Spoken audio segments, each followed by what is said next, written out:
The Uganda State of Oil and Gas Sector Future is brought to you by Accord in partnership with Cisco and NTV.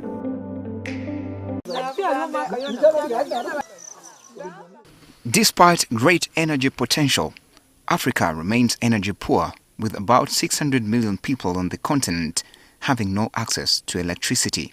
In Uganda, despite the enormous potential for hydroelectric power, only 42% of the population has access to electricity. Even then, many of those with electricity use it mostly for lighting and powering appliances that are not power intensive, and up to 80% of Ugandans use firewood and charcoal for cooking, a factor that is driving up deforestation in the country. While there are growing calls from leading international institutions for a shift from hydrocarbons, a number of African countries, including Uganda, are promoting investments in oil and gas as a path to economic development. How then does this fit in with plans for a just energy transition? We are basically referring to movement from dependence on fossil fuels and replacing that with renewable energy. Now, for us to do that, and I know there's been push for governments to leapfrog, but we are saying that that will be a gradual process for many reasons. You have a population, 80% of your population depending on rudimentary biomass.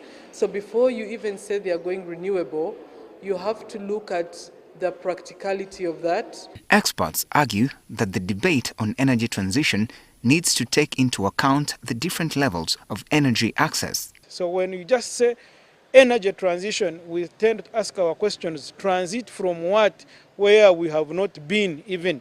So this brought in the concept of just and fair energy transition. And this in its own interpretation means that we are going to facilitate energy transition that takes into consideration local and domestic perspectives so that everyone is able to walk in those steps following a certain process. The National Environment Management Authority argues that Uganda is actually at the forefront of promoting the use of clean energy. We are leading the entire continent and perhaps very many other countries in e-mobility. So we are phasing out the use of fossil fuels in the public transport, as you know. We are leading the continent in a production of emission-free vehicles. You've heard about Kayora bus.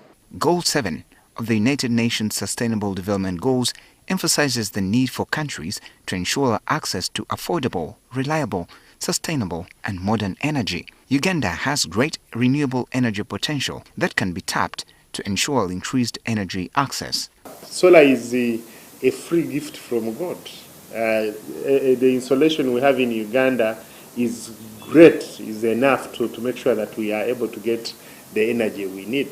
That's one of the clear-cut alternatives that we can use instead of resorting to fossils like coal, like oil, like gas. You've also heard about our quest to develop very many hydropower dams. Hydropower is one of the cleaner energies. But what are some of the hurdles to the adoption of these cleaner energy sources? To achieve just energy transition, it requires that we have affordable financing. But you know, the financing model has been mainly for private sector. The financing of clean energy alternatives like electricity, like solar, is mainly by private sector. And you know that private sector is driven by one important point, profit. But notably, you know that we are lacking a renewable energy law.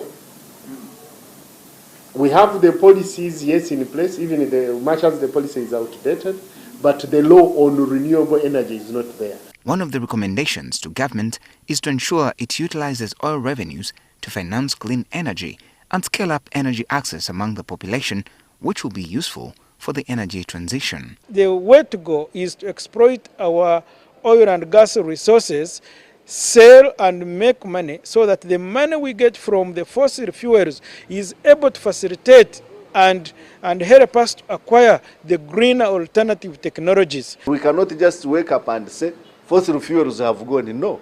Fossil fuels will have to be phased out in a just transition process, which Uganda is happily leading on this continent, in our view.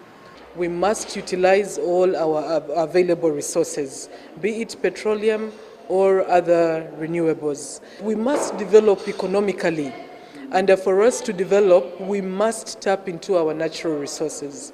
So the revenues that will accrue from the petroleum industry will go a long way to fund what we are terming as the just energy transition. We need a significant financing to develop these renewables, so the government has to mobilize all the financing arrangements in terms of options, including petroleum, to be able to fund that just transition. Although the concept of a just transition has gained more traction in recent years, there seems to be a no-one-size-fits-all solution for Africa. As such, experts are arguing that Uganda ought to be free to make its own decisions and set its own course toward the energy transition. Benjamin Jumbe, NTV. The Uganda State of Oil and Gas Sector Future is brought to you by Accord in partnership with Cisco and NTV.